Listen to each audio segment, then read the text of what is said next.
estas últimas predicaciones que vienen del día 2 de noviembre a la fecha han sido reiterativas en la cuestión de que debemos de darle mucha importancia a la obediencia que Dios demanda para que vivamos una vida sana, una vida santa, una vida feliz. Y empezamos con el día 2 de noviembre, que lo tenemos así como un mes un poco triste por los festejos. El pastor Daniel predicó y su prédica la tituló: Yo no celebro a los muertos, celebro a Cristo vivo. Y nos mencionó que no debemos celebrar a los muertos y que Dios tiene el control de nuestras vidas y debemos desarrollar valores eternos, que sería honrar a Dios, quien da la vida eterna, y vivir una vida que glorifique a nuestro Dios, porque nosotros celebramos la vida y no la muerte. El 9 de noviembre predicó nuevamente él acerca de que todos tenemos sueños de los que no quisiéramos despertar y realidades que quisiéramos que fuesen sueños. Nos explicaba que para superar la muerte de algún ser querido tenemos que desahogar lo que hay en nuestro corazón, y muchas veces con solo llorar es lo que necesitamos para sanar.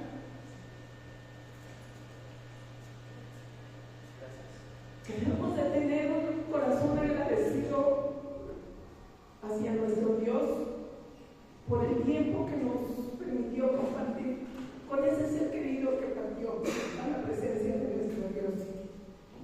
Que debemos de buscar el consuelo de Dios y permitirnos quizá el consuelo que pueda darnos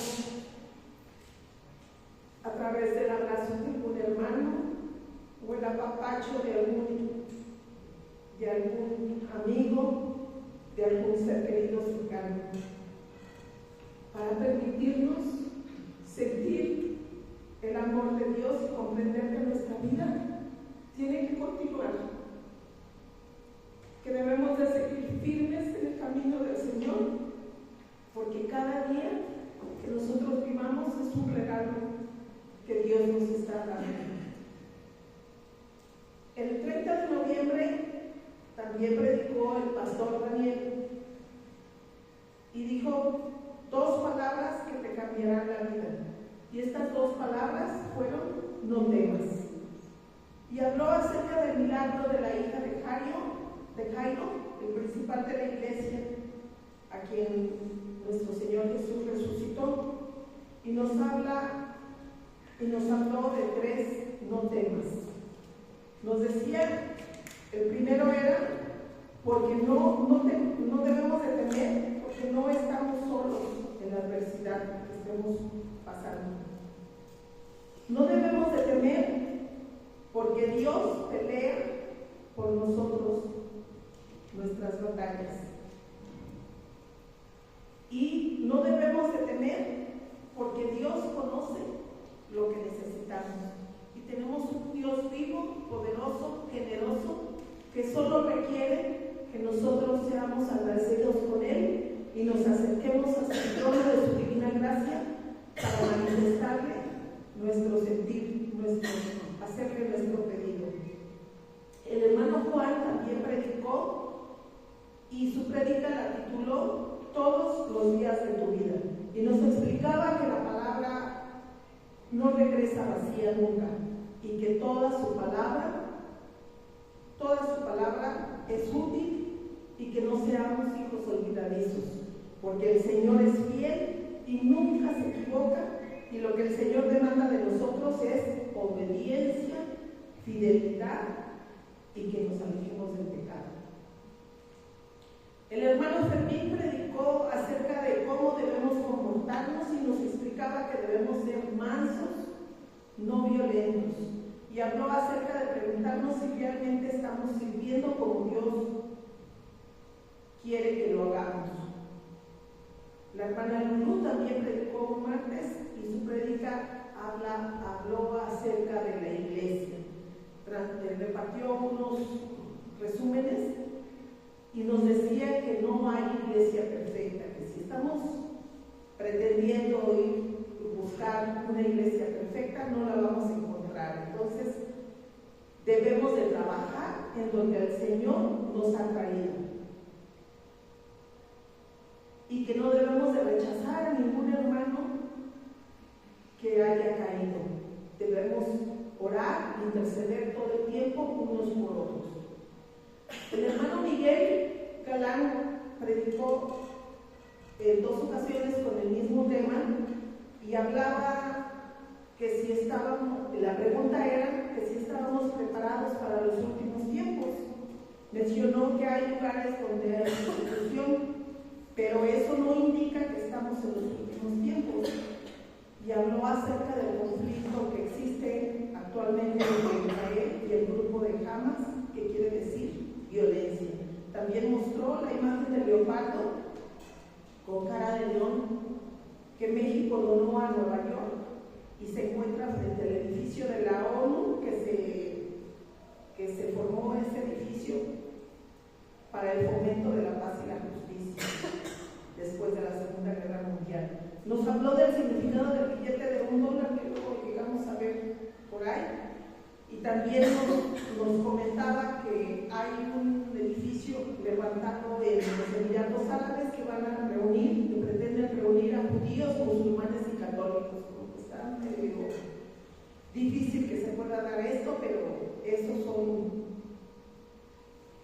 son los planes que tiene el mundo. Nos explicó que el mundo entero está haciendo ensayos, pero nosotros debemos estar preparados para ser dignos de Jesús y que el arma más poderosa con la que nosotros contamos es el ayuno, la oración y el conocimiento que podamos tener de la palabra de nuestro Dios. También entre semana predicó acerca de que no estamos solos en esta tierra, que necesitamos acercarnos al trono de la divina gracia de nuestro Dios para hacerle nuestras peticiones y también demostrarle y darle gracias cuando nos concede los favores que nosotros le pedimos. Este martes estuvo genial. Yo no sé por qué se la están perdiendo mis hermanos. De verdad que cada vez las prédicas son más interesantes, son más dignas de que podamos seguir teniendo, alimentando esa necesidad que tenemos de aprender, de conocer a nuestro Dios. Y nos hablaba de la mansedumbre del corazón. Y nos explicaba el hermano Miguel que si somos mansos, recibiremos la tierra por heredad y además seremos bienaventurados. Y el ser bienaventurados, al ser bienaventurados, estaremos alegres, seremos prudentes, seremos dichosos, pero sobre todo tendremos paz en nuestro corazón. Y esa es una paz que no la podemos ir a comprar a la tienda, a ningún supermercado, porque es esa paz que sobrepasa todo entendimiento y que debemos de seguir el ejemplo que vino a darnos nuestro Señor Jesús. La hermana Ana Luisa predicó acerca de la envidia y una de las definiciones que a mí más me llamó la atención es que la envidia es tristeza o pesar de un bien ajeno que tiene alguien. Y ese sentir se contradice con lo que el segundo mandamiento que vino nuestro Señor Jesús a dejar en esta tierra, que es amarás a tu prójimo como a ti mismo. Entonces debemos nosotros de desechar ese tipo de sentimientos. Entonces debemos de buscar la paz y seguirla. Y pues ya que estamos empezando este mes de diciembre, yo les quiero hablar un poco de la obediencia de José y de María, del privilegio que tuvieron de ser escogidos como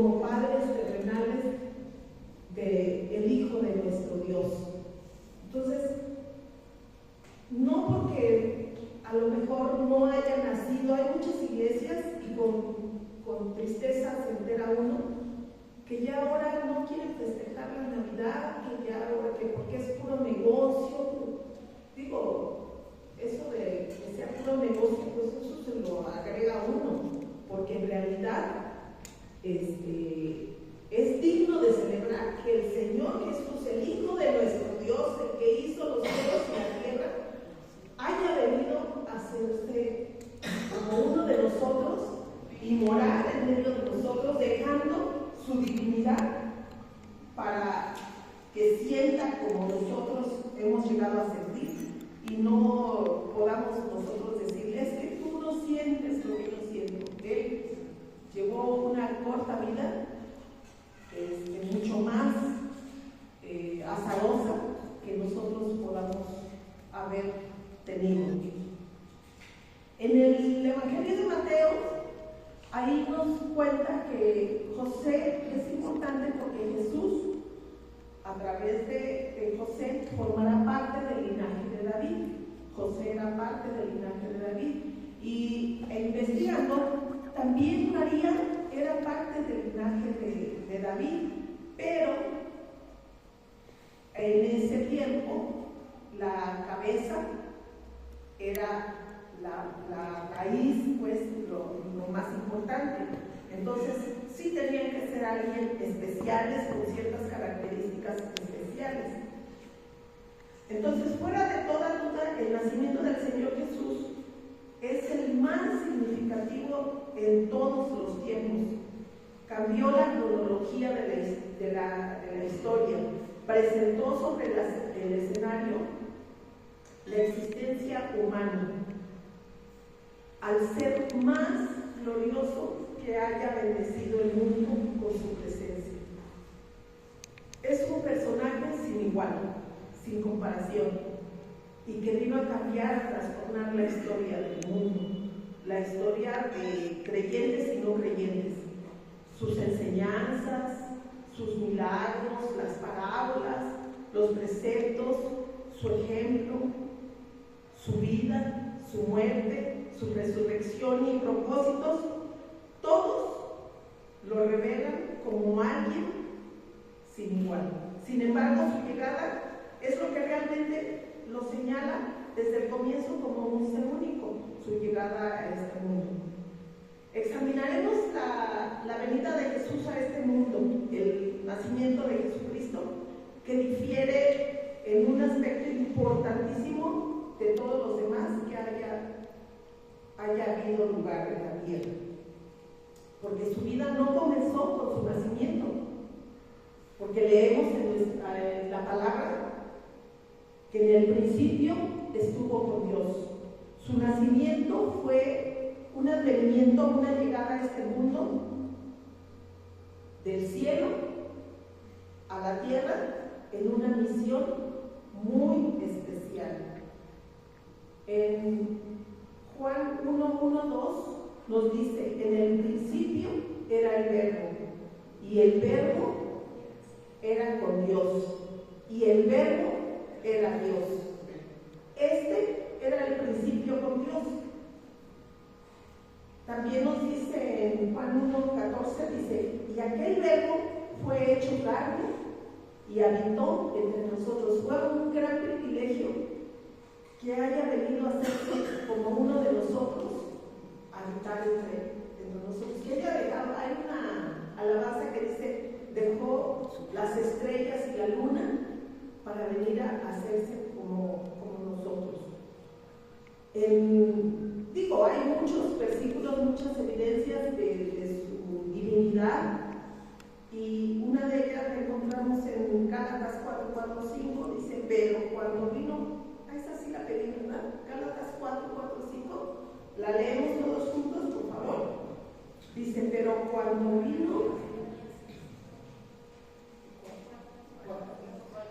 4 y 5. Dice, pero cuando vino el cumplimiento del tiempo, Dios envió a su Hijo, nacido de mujer y nacido bajo la ley, para que redimiese a los que estaban bajo la ley, a fin de que recibiésemos a la adopción de hijos. Imagínense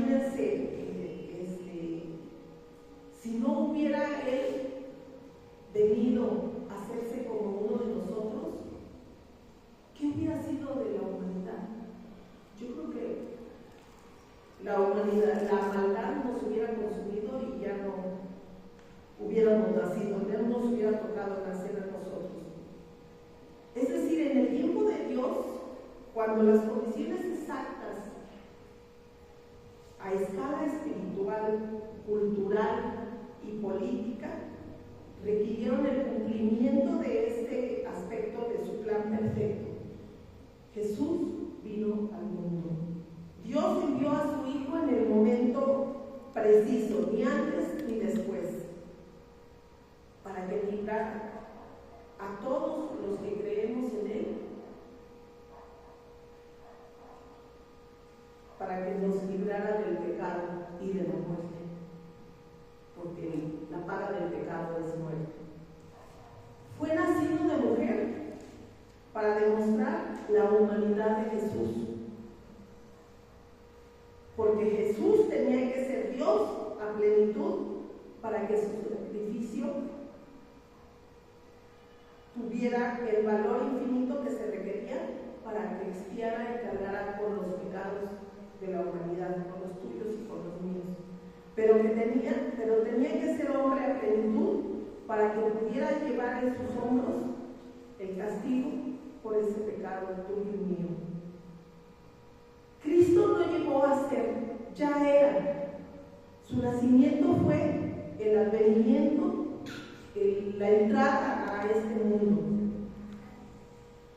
Yo les voy a pedir que leamos Mateo 1, del 18 al 25, en donde se nos da el ambiente que prevalecía en esa época y cómo fue que se enteró José de que María estaba embarazada. Mateo 1, del 18 al 25, lo vamos a leer todos juntos. Dice: el nacimiento de Jesucristo fue así. Estando desposada María, su madre, con José, antes que se juntase, se halló que había concebido del Espíritu Santo. José, su marido, como era justo y no quería difamarla, quiso dejarla secretamente, y pensando él en esto, he aquí un ángel del Señor le apareció en sueños y le dijo: José, hijo de David, no temas recibir a María tu mujer, porque lo que en ella es heredado del Espíritu Santo es. Y dará a luz un hijo, y llamará su nombre Jesús, porque él salvará a su pueblo de sus pecados. Todo esto aconteció para que se cumpliese lo dicho por el Señor por medio del profeta, cuando dijo: he aquí una virgen concebirá y dará a luz un hijo, y llamará su nombre Emmanuel, que traducido es Dios con nosotros. Y despertando de los sueños, hizo como el ángel del Señor que le había mandado, y recibió a su mujer, pero no la conoció hasta que dio a luz a su hijo primogénito y le puso por nombre Jesús. Imagínense esta escena. Ya ahorita nosotros ya tenemos toda la historia completa, y poniéndonos en el lugar de José, pues en ese tiempo no se conocía nada respecto al Espíritu Santo. ¿Quién le iba a creer a María que había concebido por el Espíritu Santo? Pero en ese tiempo los compromisos matrimoniales eran considerados como lo hoy es considerado el matrimonio ante la ley formal, nada más que aquí en ese tiempo era ante los ancianos. Era un compromiso tan formal que requería una carta de divorcio para deshacer el compromiso. Además, estos compromisos lo hacían los padres, comprometían a sus hijos para conservar el estatus, las herencias, y cuestiones mundanas. Entonces, ellos fueron comprometidos por sus papás y ellos, José estaba trabajando, haciendo la casa para que llevara a María una vez que se cumpliera el término de la fecha que habían pactado. Estuve investigando la edad que tendría María y hablan en un promedio que tendría 16, 17 años cuando concibió María, cuando se embarazó María. Y José tendría entre 25 y 30 años, o sea, era una diferencia considerable y estaba muy jovencita María cuando concibió. Imaginemos también la desilusión que pudo haber tenido José de saber pues que su mujer estaba embarazada. Era impensable en esa temporada. Pero ¿cuál fue la reacción? La reacción de José. En lugar de hacer lo que la ley le marcaba, que era denunciarla, nos dice el texto que le acabamos de leer, que estaba él consciente que él tenía toda la ley de su lado, pero lógicamente el Señor sabía a quién había elegido para que fueran los padres terrenales de su hijo. Entonces, quizás se sentía traicionado, pero ni antes ni después llegó la respuesta. Yo me imagino que José debió de haber orado y decir: Señor, pues si yo soy justo, si yo he sido respetado tu ley, ¿por qué me sucede esto a mí? Voy a hacer la burla de la comunidad. Y sin embargo, dice el Señor que nunca nos va a dejar ni nos va a desamparar ni un solo instante de nuestra existencia. Antes de que él pudiera tener pensamientos negativos hacia María, hacia la reacción por María, él mandó a sus ángeles y en sueños, a través de sueños, le habló a José para confirmarle lo que seguramente ya María le había dicho que había concebido, porque acordémonos que ya María había recibido el mensaje por parte del ángel Gabriel de que iba a concebir a través del Espíritu Santo. Otro de los aspectos que vemos aquí en José es que realmente amaba a María. Entonces él estaba buscando una solución para no lastimarla, para no ofenderla. Era un amor limpio, era un amor bonito que debiéramos de tener todas las familias entre nosotros. Pero sí tenía que resolver este verdadero dilema. Dice, ¿qué hacer en el caso de José? Dice, todos sus pensamientos estaban en conflicto y se sentía tremendamente desilusionado de cómo podía haberle sido infiel de ese modo.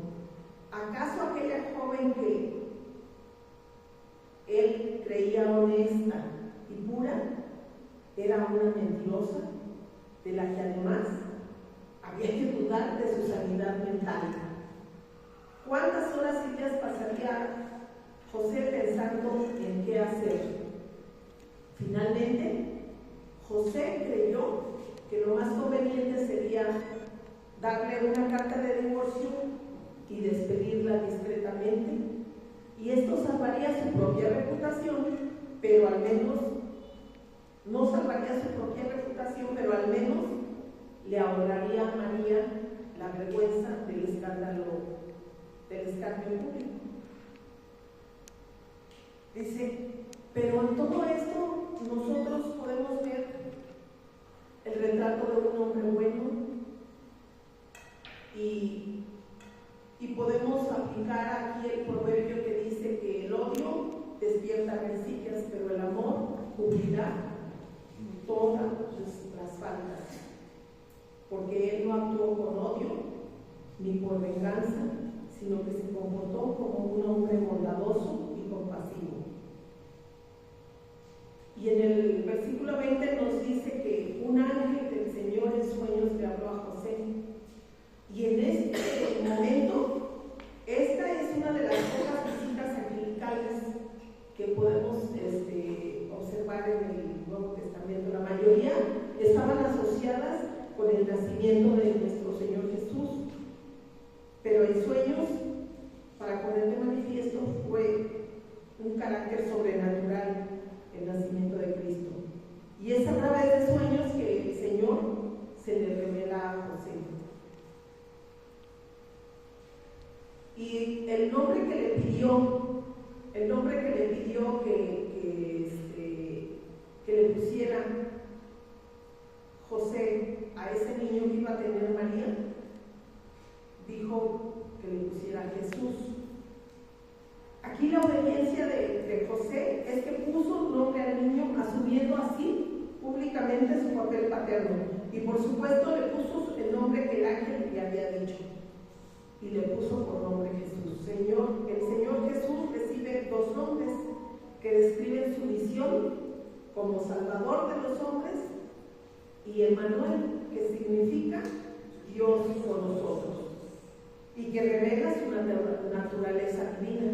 En primer lugar, el nombre de Jesús le fue asignado por el Padre Celestial y encerraba un importante mensaje, que es Jehová es salvación o Jehová salva.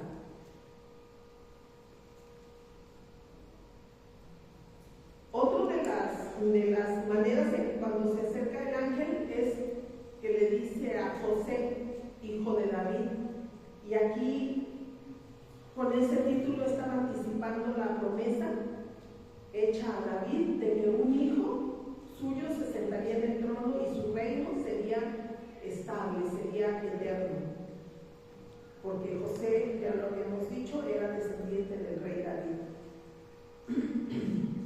Pero para que todo esto sucediera, José tendría que recibir a María, reconocer al niño como propio, como descendiente legítimo, para que fuera legalmente hijo de David. Y por esta razón el ángel le encargó que recibiera a María y pudiera nombrar al niño cuando naciera.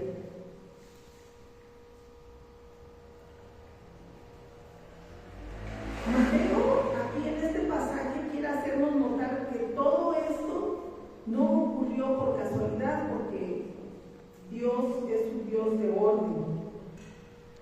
Fue el cumplimiento de profecías, muchas profecías del Antiguo Testamento. Y a partir de este momento, ¿qué hizo José? Quedó convencido de la petición que le estaba haciendo el Señor, que aceptara a María, y él lo que hizo fue adelantar la boda, recibir a María en su casa, con el fin de que el niño naciera en una familia establecida, constituida legalmente. Y esto era motivo para que reconociera la paternidad del niño y que estaba dispuesto a asumir la vergüenza social del embarazo de María. De este modo, las críticas se dirigirían principalmente hacia él en lugar de a María. Ese era el precio que tendría que pagar para poder disfrutar del alto privilegio para el que había sido elegido: ser los padres terrenales de nuestro Señor Jesús. Y yo creo que valió la pena.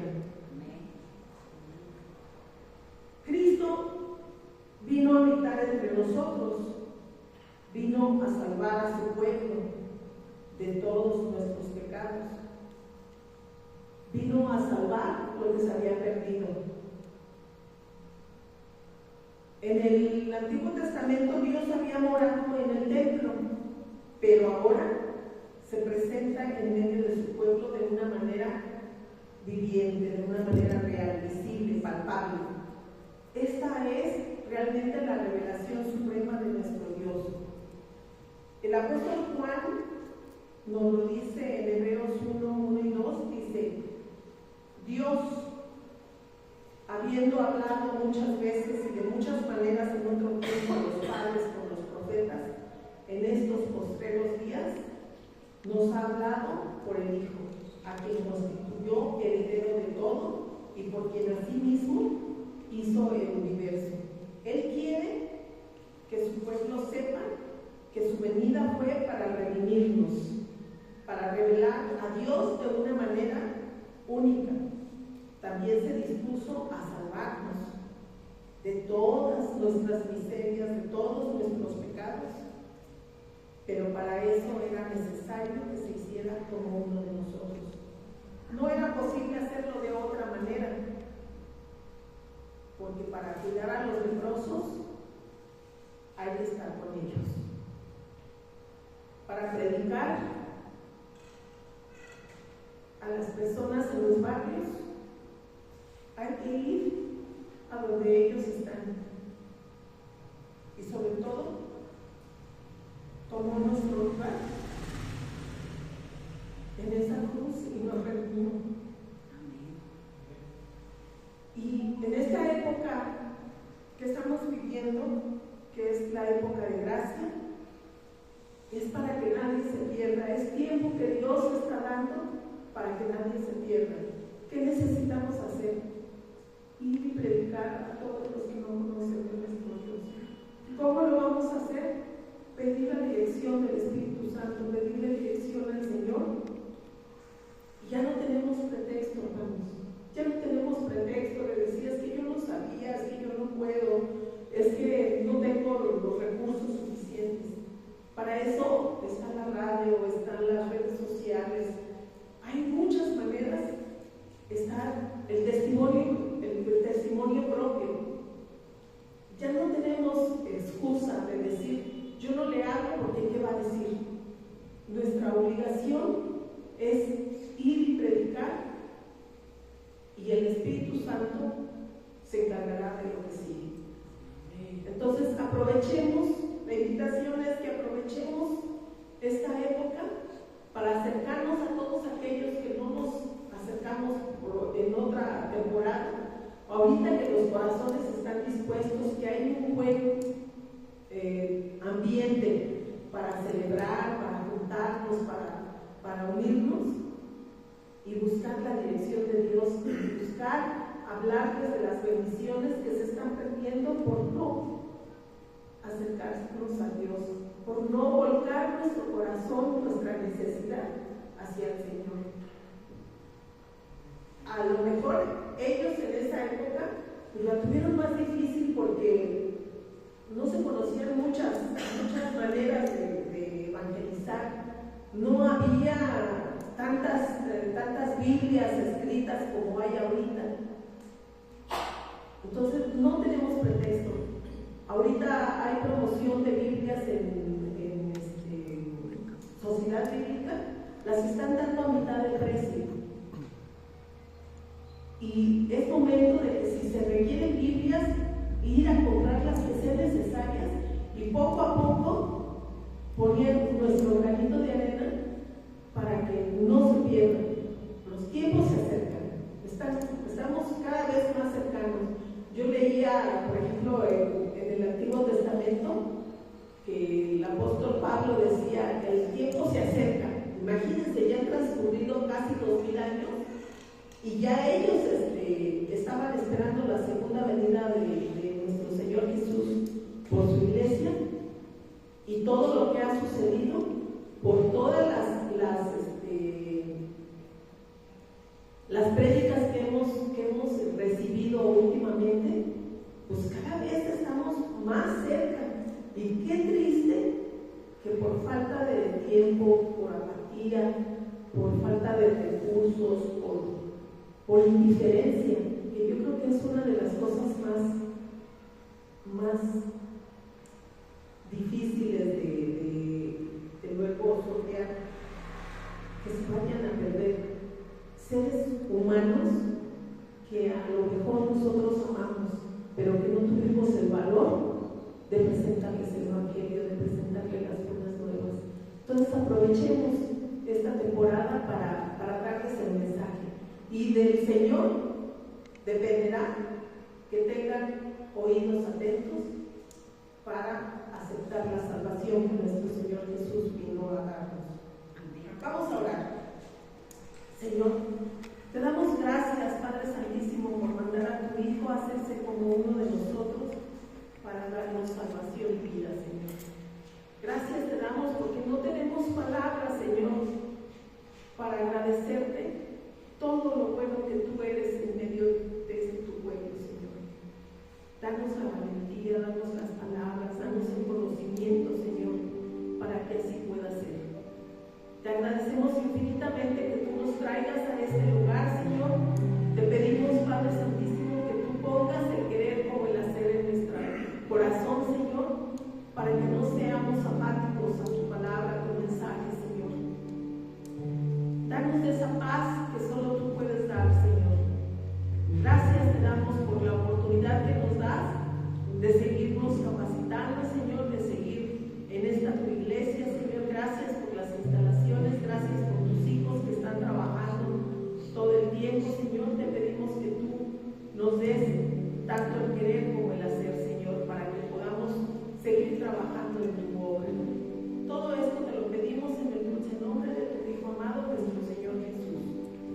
Y bueno, en 3 minutos quiero que me digan si se quieren llevar sobrecito.